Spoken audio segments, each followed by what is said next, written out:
그러니까 주님보다 더 사랑하는 것이 세상에 있기 때문에 그 세상에서 벗어나지 못하면 어떻게 새하늘과 새 땅 아무리 좋은 게 주어져도 여기가 좋다오니 하는데 그냥 남아 있어야지.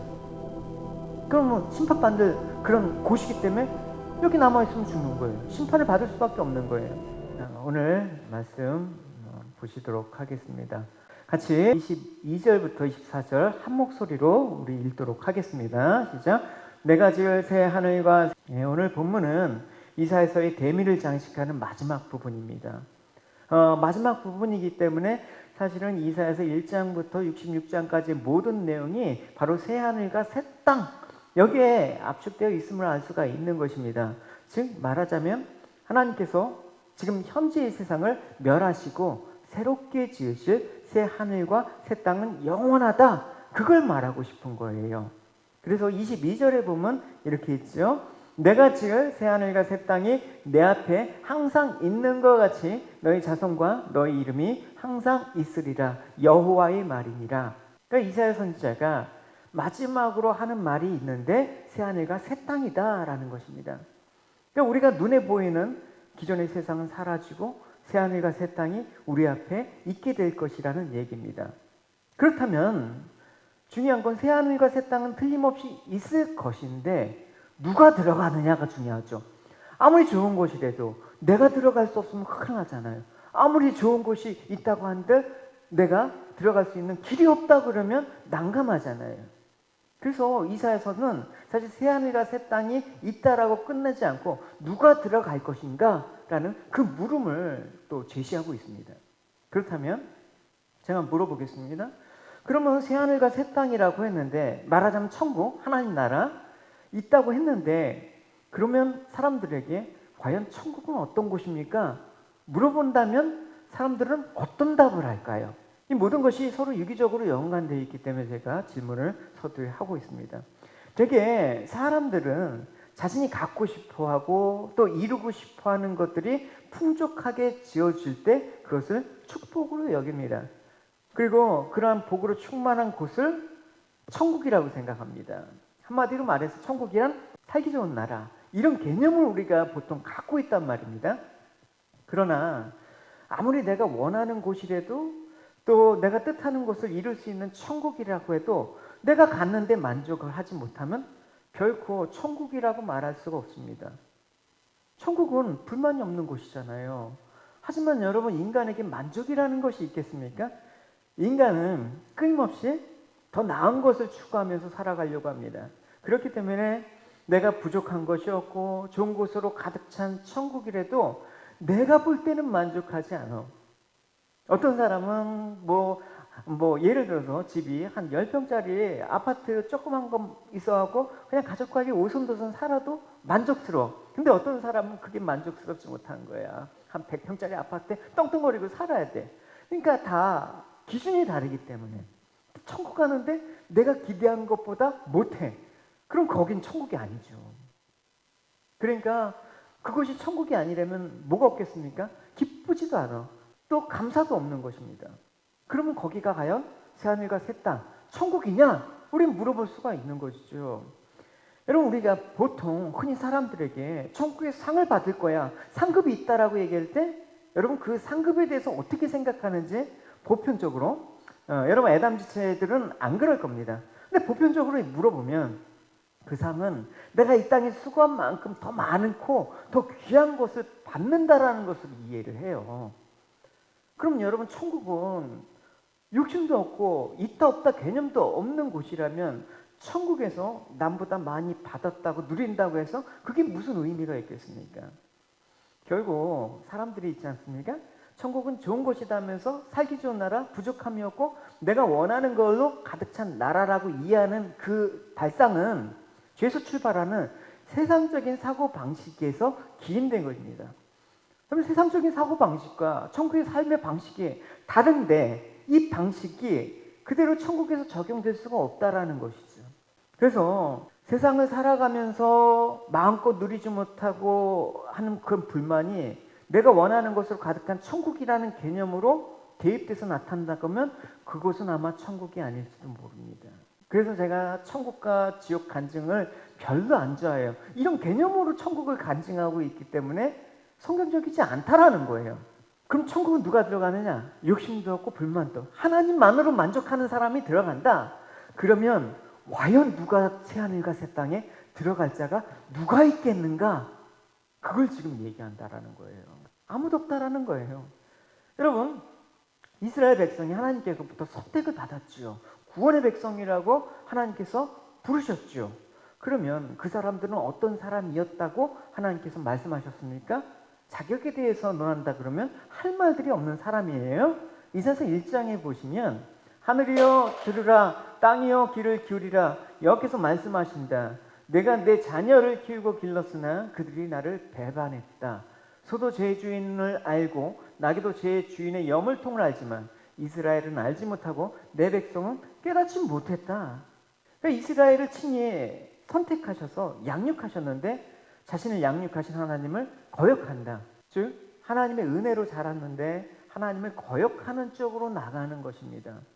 여러분 보시면 이스라엘을 애굽에서 인도하여 내시고 홍해를 건너게 하시고 가나안 땅에 들어가게 하시고 수많은 이방인들의 싸움과 승리하시게 그들을 지키시고 인도하시고, 근데 그들이 잘나서 똑똑해서 그 힘으로 살아온 것이 아니라 그 모든 것이 하나님의 은혜였다라고 성경은 얘기하고 있거든요.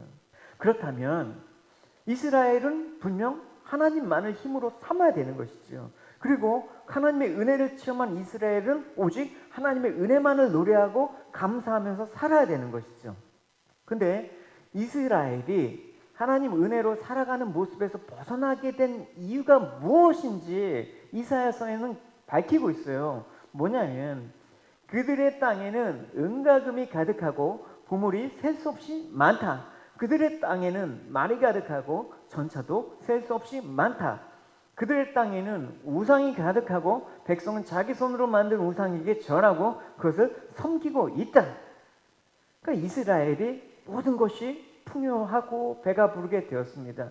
이것이 은혜에서 벗어나게 된 원인이었다라는 거예요. 배가 불러지고 내가 부족함이 없으니까 은혜로 사는 것보다 세상에서 이렇게 사는 것이 더 좋게 된 것입니다. 그래서 하나님은 그들의 사치와 방탕과 호화로움에 대해서 지적하기 위해서 누굴 부르셨습니까? 이사야 선지자를 부르신 것입니다. 그래서 이사야 선지자를 딱 불렀습니다. 불러서 이사야 선지자를 바로 보내신 게 아니에요. 뭐냐면 보내기 전에 이사야 선지자를 성전에서 하나님 영광을 보여줍니다. 그 영광을 이사야 선지자가 딱 보니까 뭘 알게 되느냐? 내가 천국에 들어가지 못할 자였구나. 즉 다시 말해서 자신의 더러움을 알게 된 거예요. 이사야 선지자 이 고백 여러분 유명하지 않습니까? 내가 말했다. 재앙이 내게 닥쳤구나. 나는 망하게 되었구나. 나는 입술이 더러운 사람이요. 내 입술이 더러운 백성 가운데 사는데 내가 왕이신 만군의 여호와를 내 눈으로 직접 배웠구나. 나 같은 더러운 죄인은 죽었다. 이게 하나님의 영광이 됩니다. 이것을 하나님의 영광을 체험한 사람의 고백이라는 것입니다. 근데 하나님의 영광은 진짜 뭐예요? 하나님의 그 빛이 우리에게 들어오니까 지난 시간에 얘기했잖아요. 우리가 어둠이라는 걸 알게 된 거야. 하나님의 영광을 보고 이사야 선지자는 나의 더러움을 알게 된 것입니다. 내가 망할 존재임을 고백한 것입니다. 이런 이사야에게 하나님께서 말씀하시죠. 내가 누구를 보내고 누가 우리를 위해서 갈고 말씀하시자 이사야 선지자가 뭐라고 합니까? 주님, 제가 여기 있습니다. 나를 보내소서 이 말을 하게 된 것이죠. 그러니까 여러분 이사야 선지자가 하나님의 음성을 듣고 이스라엘에 가서 한 말이 뭐겠습니까? 자신 만나 하나님을 고백하는 거예요. 하나님 만나고 어떻게 했다? 자신의 부정함과 더러움을 알게 되지 않습니까? 그러니까 하나님의 선택했던 민족 이스라엘이 부정하고 더러움으로 가득 찬 민족이었음을 알게 되는 것입니다.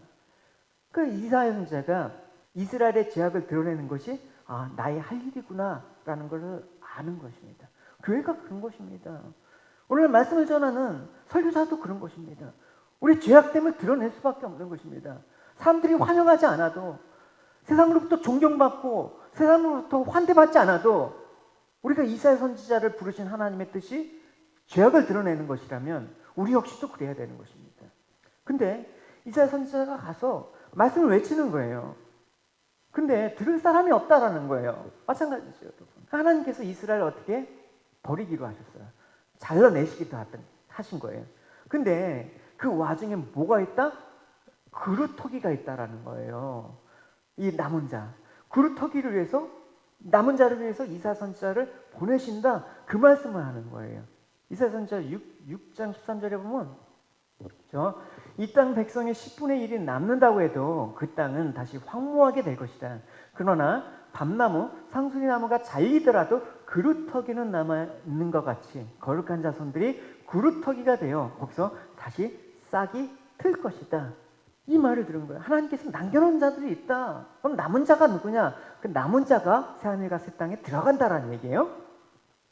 그래서 이사야 선지자가 가장 먼저 한 일은 남은 자가 돌아온다는 뜻을 가진 스야야읒이라는 그 아들을 데려가는 거예요. 누구한테? 아하스 왕에게. 그 당시 아하스 왕은 아주 가장 패역한 유다 왕이었잖아요. 그러니까 아하스에게 뭘 말합니까? 임마누엘을 말하는 거예요. 임마누엘의 징조가 있다. 그러니까 세상의 힘만 믿고 자기가 왕이라고 주장하는 아하스에게 뭐라고 합니까? 왕 앞에 세상 망하고 너가 왕이 아니다. 임마누엘이라고 하는 이름을 가진 어린아이가 장차 와서 이 땅을 다스리고 정복하게 될 것이다. 이 예언을 한 겁니다. 이사야 선지자가. 그 예언은 우리가 성경 신약을 통해서 알고 있지 않습니까? 이 예언이 있고 난 후에 500년 후에 그리스도가 오시고 십자가의 죽으심으로 완성, 이루어졌습니다.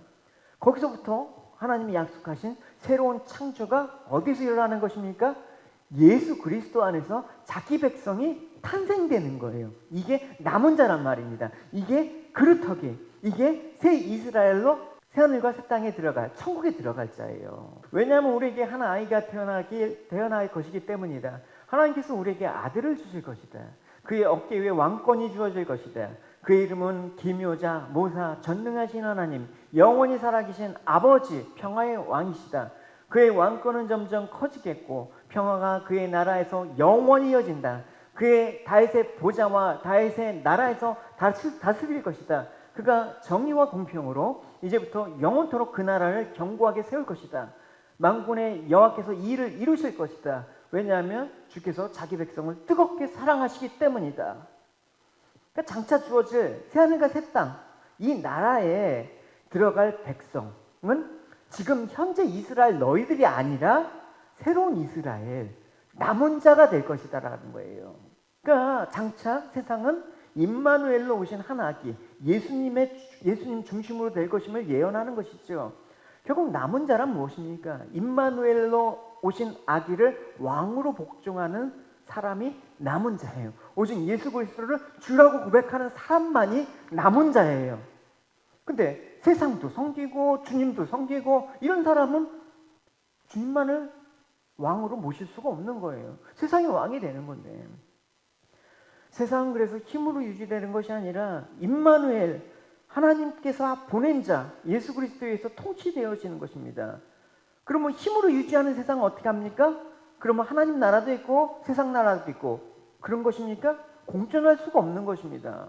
그래서 세상 나라는 심판을 받게 된다. 이게 성경의 큰 주제거든요. 이것을 알기 때문에 힘을 의지하지 않고 내 배부름에 의지하지 않고 임마누엘로 오신 분을 찾아야 된다라고 얘기를 하고 있습니다. 그리고 이스라엘에 대한 이런 심판의 예언들이 그 이사야서에서 쭉 나오고요. 그 다음 암몬, 모압, 그 에돔 이렇게 쭉 이방 나라들이 심판의 예언이 쭉 나오잖아요, 여러분. 이사야서 묵상해 보시면 알 수 있을 거예요. 이스라엘과 이방인들에 대한 심판의 결국은 무엇이냐? 세상에 남아있는 사람은 한 명도 없을 것이다라고 얘기하는 것입니다. 모두가 심판의 대상에 지나지 않는다라는 것입니다. 근데 그 속에서 새로운 하나님 나라의 백성이 포함되게 되는데 그가 바로 남은 자다. 그럼 남은 자는 어떻게? 하나님에 의해서 새롭게 만들어져야 하는 거예요. 이게 바로 새 이스라엘이라고 이사야 선지자는 얘기하고 있습니다. 43장에 보면 야곱아 너를 창조하신 여호와께서 지금 말씀하시느니라. 이스라엘아 너를 지으신 이가 말씀하시느니라. 너는 두려워하지 마라. 내가 너를 구속하였고 내가 너를 지명하여 불렀나니 이제 너는 내 것이다. 새롭게 만들어진 이스라엘을 말하는 것입니다. 그래서 하나님께서 지명하여 부른 새 이스라엘로 부른 자들이 곧 남은 자이다. 결국 이사야서에서 선포되어지고 있는 하나님의 계획은 뭐냐? 임마누엘, 메시아 대신 예수님에 의해서 새로운 나라가 건설되고 그 나라만 남기고 세상 나머지 나라는 모두 심판하신다라는 것이 하나님의 계획입니다. 그렇다면 새로운 나라에 들어갈 자가 누구냐? 그 질문하는 거예요. 남은 자가 누구냐? 너냐? 나냐? 여러분 이렇게 묻겠죠. 나는 포함되고 싶죠. 그렇죠? 내가 미워하는 사람은 안 가도 좋아. 저 나쁜 놈은 안 가도 좋아. 근데 나는 들어갈 자격이 있는 것 같아. 과연 그럴까요? 여러분 그 물음에 앞서서 남은 자의 모습이 뭔지 여러분 어떤 사람이 들어가는지 한번 살펴봅시다.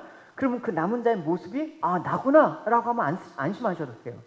여러분 하나님 보내신 그 아들이 새롭게 다스리는 나라에 포함된 자라면 분명히 그 다스리는 왕, 목자를 어떻게 본다? 알아보게 된다라는 거예요.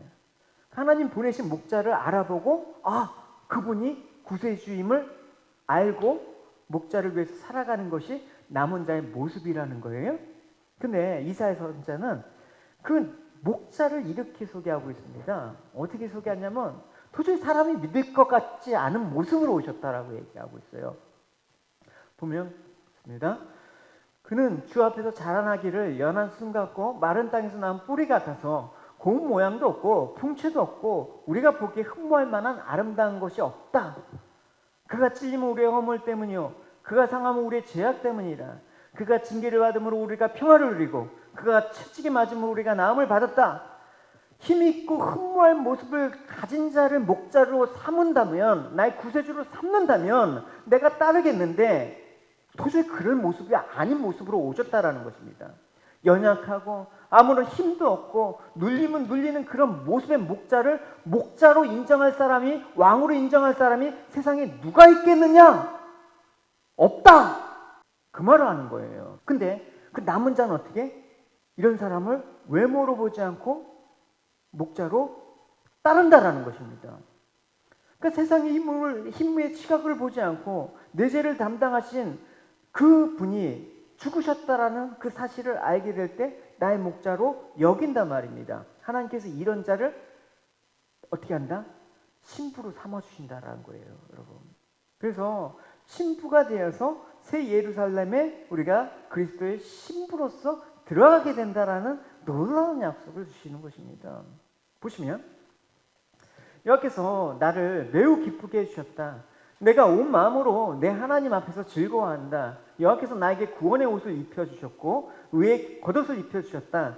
나는 결혼식을 위해 단장한 신랑 같고 보석을 치장한 신부 같다. 그 연한 순 같고 흠모할 만한 아무것도 없이 오신 목자를 목자로 알아볼 수 있는 사람은 누구인가?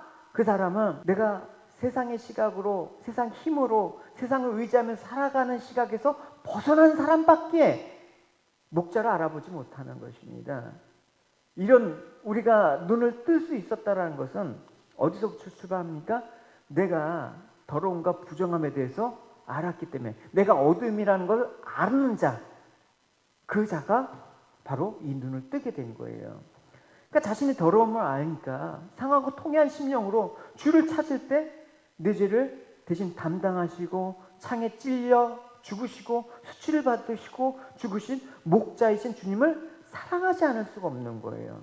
우리 주님 사랑합시다 한다고 여러분 사랑이 지나요 여러분? 세상이 더 좋은데 내 피부치가 더 좋은데 사랑이 지덥니까 여러분? 안 되잖아요 여러분. 고린도전서에서 사도 바울은 이렇게 얘기하고 있습니다. 주님을 사랑하지 않는 사람이 있다면 그 사람에게 하나님의 저주가 임할 것입니다. 주님 오십시오 라고 말을 합니다. 그러니까 심판의 기준은 뭐예요 여러분? 내가 이 땅에서 착한 일을 하는 행위의 기준이 아니라 주님을 너가 사랑하냐? 사랑하지 않느냐? 주님을 사랑하지 않는다는 것은 뭡니까? 주님보다 더 사랑하는 것이 있기 때문에 사랑하지 않는 거예요. 주님도 사랑하고 세상도 사랑하고 주님께서는 그런 말 하지 말라라는 거예요. 두 주님을 섬길 수 없다라는 거예요. 그러니까 주님보다 더 사랑하는 것이 세상에 있기 때문에 그 세상에서 벗어나지 못하면 어떻게? 새하늘과 새 땅 아무리 좋은 게 주어져도 여기가 좋다오냐 하는데 그냥 남아 있어야지.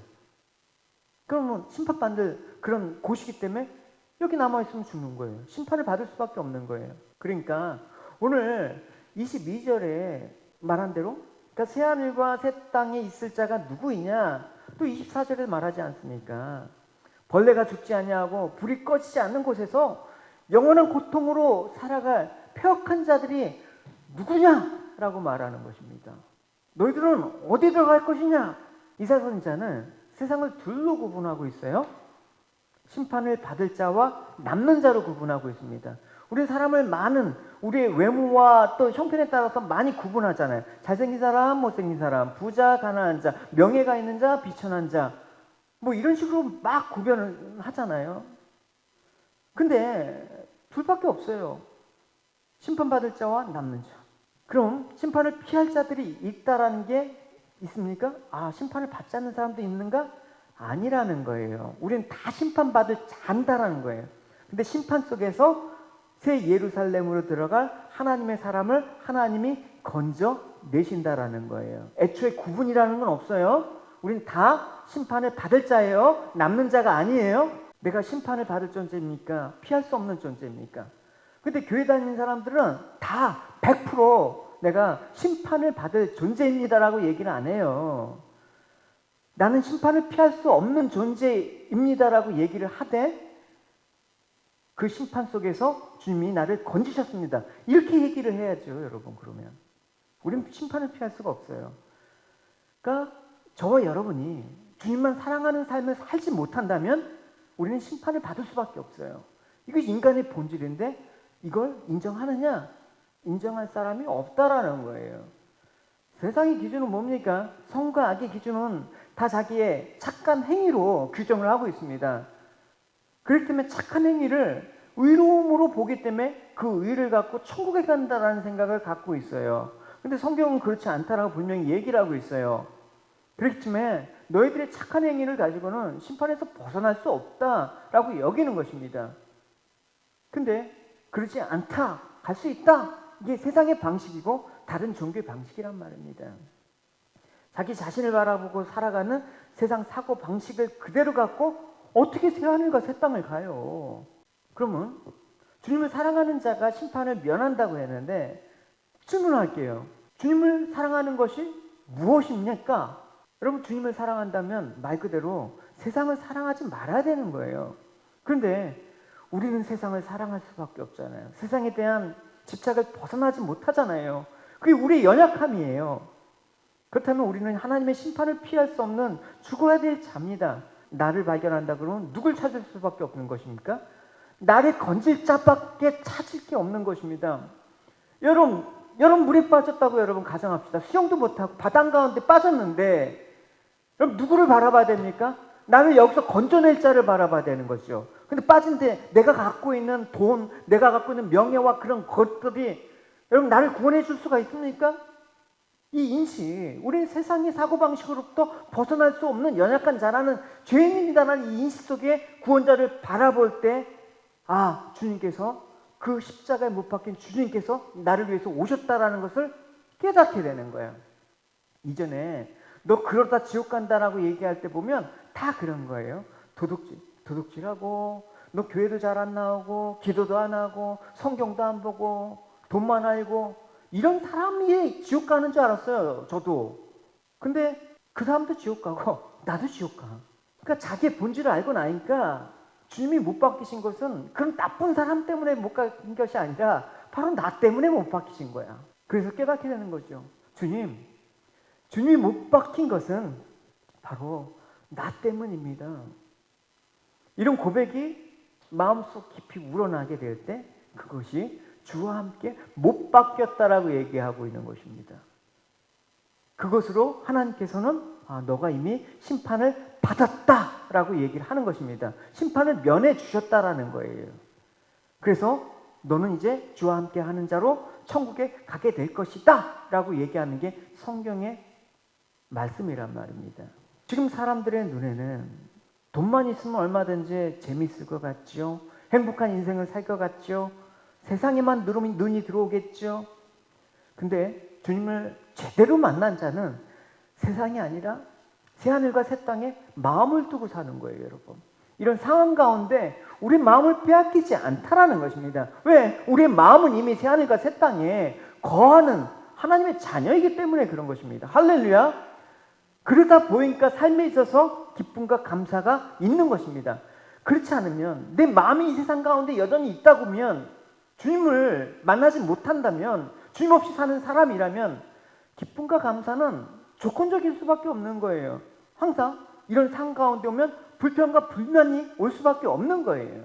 그래서 그런 상태에서 세상을 잊고 살려고 하는데, 교회 나오니까 목사가 세상을 잊지 말아라, 세상을 버려라, 하나님만 생각하라 하는데, 오히려 나는 세상을 잊지 못하고 세상에 더 깊이 빠져들어가네.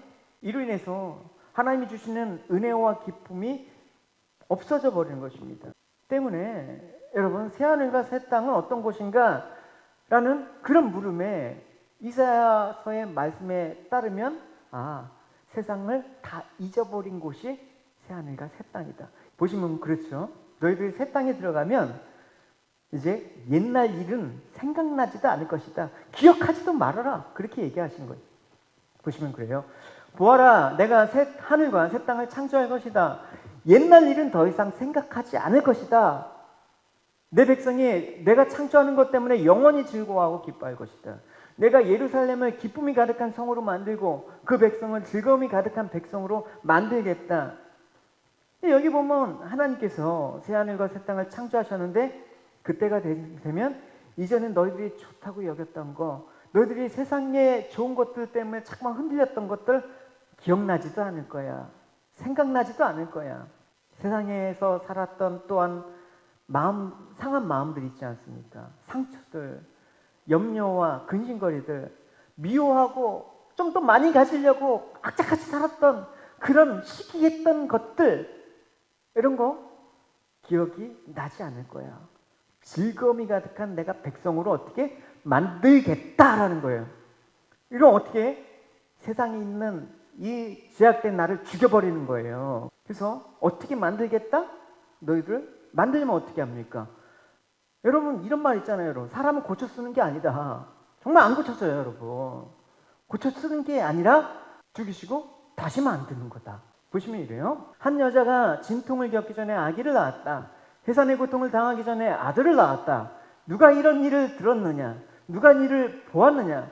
나라가 어떻게 하루 만에 생길 수 있겠느냐? 민족이 어떻게 한순간에 생길 수 있겠느냐? 그러나 시온은 해산의 고통을 느끼자마자 자녀를 낳았다.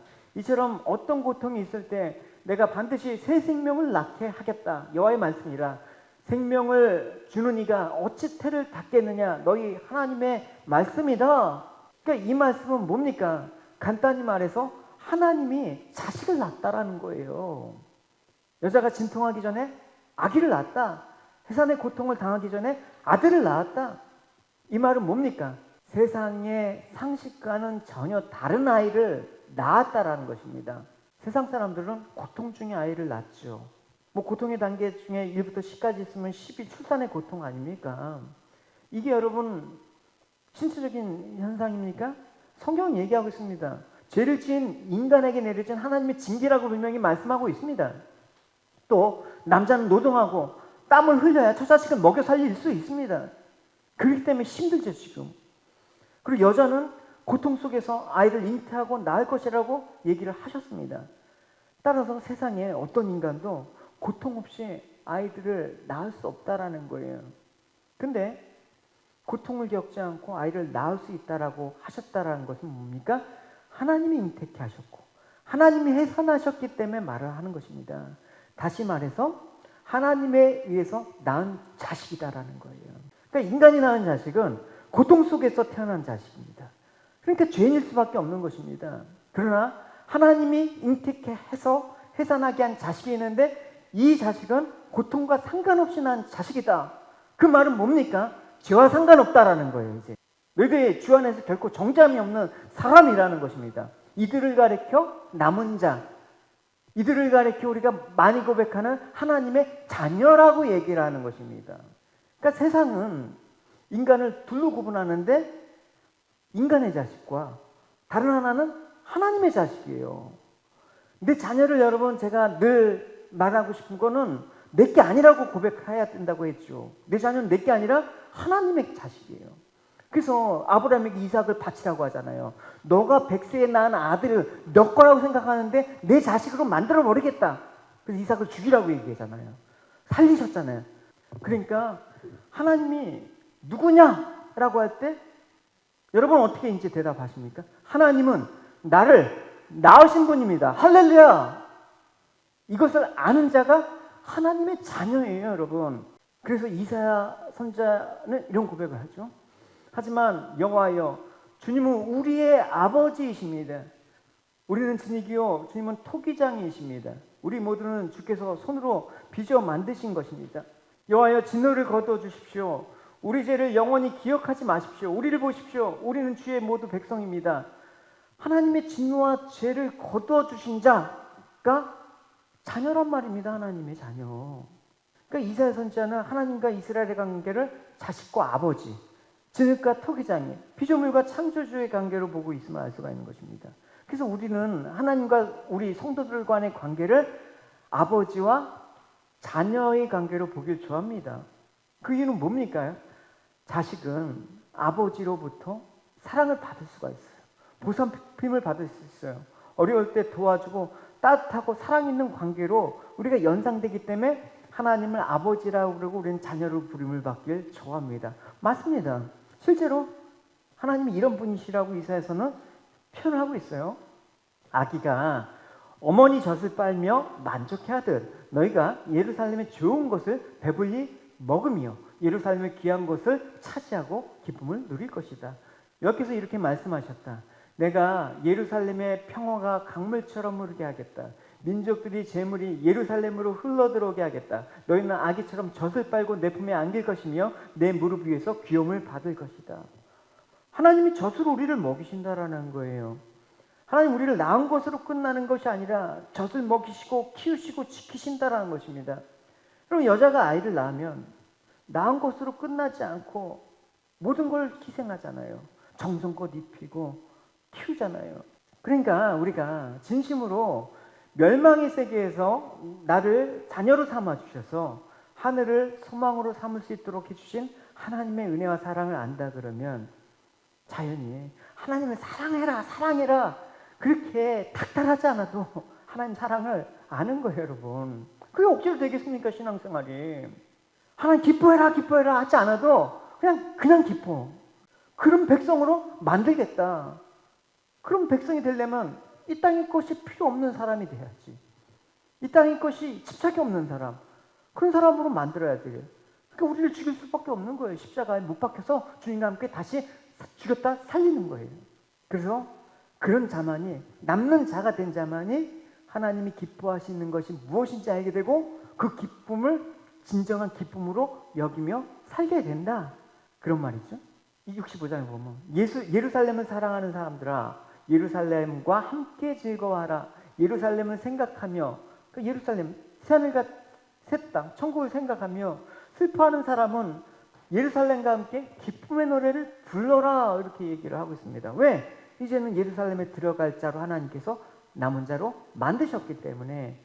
그래서 오늘 본문의 23절은 이렇게 얘기하고 있습니다. 하나님은 새하늘과 새 땅에서 모든 하나님의 백성들이 매월 초하루와 매 안식일에 모든 혈육이 내 앞에 나와 예배하리라. 혈육이라는 것은 인간의 육정으로 이루어진 혈육이 아니죠. 하나님과 그러니까 예수 그리스도와 피를 나는 혈육을 말하는 거예요. 새 백성이 된 거예요. 놀라운 일이죠, 여러분. 이 말은 새하늘과 새 땅에서 매월 초하루나 안식일 뭐 따로 정해져 있는 게 아니에요. 안식이라는 건 뭐예요? 1년 360평 영원히 안식이에요. 왜냐하면 하나님께서 안식을 완성하셨잖아요.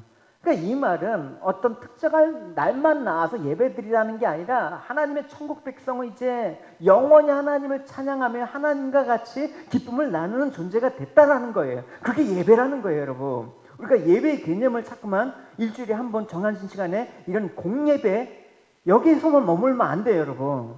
그러면 여러분 우리가 예배가 이렇게 한정된 장소와 시간에만 머물다면 나머지는 예배가 아니기 때문에 삶들이 힘들어지는 거예요, 여러분. 삶이 예배가 된다는 말은 그냥 우리가 그렇게 하자는 캠페인이 아니라 이런 하나님의 남은 자로서의 기쁨이 있기 때문에 그냥 우리가 살아가는 것 자체가 예배가 되는 거예요. 할렐루야. 어떤 형식과 내용이 없다고 하더라도. 그래서 본문에서 강조하는 것은 새하늘과 새 땅에서 하나님에 대한 예배는 계속될 것이다. 그러니까 하나님 나라는 날마다 예배가 끊어지지 않고 찬송하는 소리가 끊어지지 않고 기쁨이 될 거래. 그러면 예배하는 것이 즐거움이 되지 않으면 그 예배하는 게 고역이잖아요, 여러분. 하나님 예배하는 게 즐겁고 행복한 것이고 영원히 지속될 수 있다라는 것은 뭡니까? 하나님과 자녀인 나 사이에 막힌 담이 허물어졌어. 죄인 하나님의 얼굴을 보면 죽는데 죽지 않게 됐어요. 화평케 되었다. 예수 그리스도께서 우리를 위해서 모든 죄악을 거둬 가셨다. 그렇기 때문에 하나님과 온전케 됐기 때문에 기뻐하는 자로 하나님께 예배를 드릴 수 있게 되었다. 할렐루야. 이 예배라는 것은 대단한 것입니다, 여러분. 예배가 우리의 힘이 돼야 되는 것입니다. 할렐루야. 예배가 우리 삶의 전부가 되는 것입니다. 예배는 우리 삶과 분리될 수가 없는 거예요, 여러분. 우리가 진정 하나님의 자녀라면 하나님이 기쁨이 되어지는 자녀의 모습을 이 땅 가운데 잃지 않으셔야 되는 것입니다. 물론 그렇게 산다라는 것이 무척 부담스럽죠. 기뻐할 일이 어디 있습니까, 요즘 들려오는 소식과 상황들이. 근데 기쁨을 포기하고 산다라는 건 쉽지가 않은데, 제가 드리고 싶은 말은 기쁨을 포기하라는 말이 아니에요. 기쁨의 조건이 달라져야 된다는 얘기를 하고 싶은 거예요. 전에는 세상 것을 통해서 이게 기쁨이었고 이게 기쁨이었는데 이걸 원하면서 살았는데 내가 하나님의 자녀가 되니까 이게 기쁨이 아니라 이게 기쁨이 되었다라고 바뀌게 된 거예요.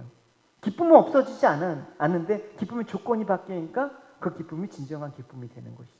그래서 그런 사람이 하나님의 자녀로서 하나님의 기쁨을 나의 기쁨으로 여길 수 있게 되는 것입니다. 그래서 여러분, 새하늘과 새 땅을 창조하신 하나님께서 완성하신 그 세계를 성경의 이제 계시록의 마지막 부분에 보면 이렇게 말씀하고 있습니다. 또 내가 보매 거룩한 성 새 예루살렘이 하나님께로부터 하늘에서 내려오니 그 준비한 것이 신부가 남편을 위해서 단장한 것 같더라. 내가 들으니 보좌에서 큰 음성이 나서 이르되 보라, 하나님의 장막이 사람들과 함께 있음에 하나님이 그들과 함께 계시리니 그들은 하나님의 백성이 되고 하나님은 친히 그들과 함께 계셔서 모든 눈물을 그 눈에서 닦아주시니 다시는 사망이 없고 애통하는 것도 없고 곡하는 것도 없고 아픈 것도 다시 있지 아니하리니 그게 다 처음 것이래요. 이 땅에 있던 것이래요. 이거 다 지나갈 거야. 그러니까 하나님의 언약으로 완성된 새하늘과 새 땅, 새 예루살렘, 천국은 이런 곳이라고 말할 수 있는 것입니다.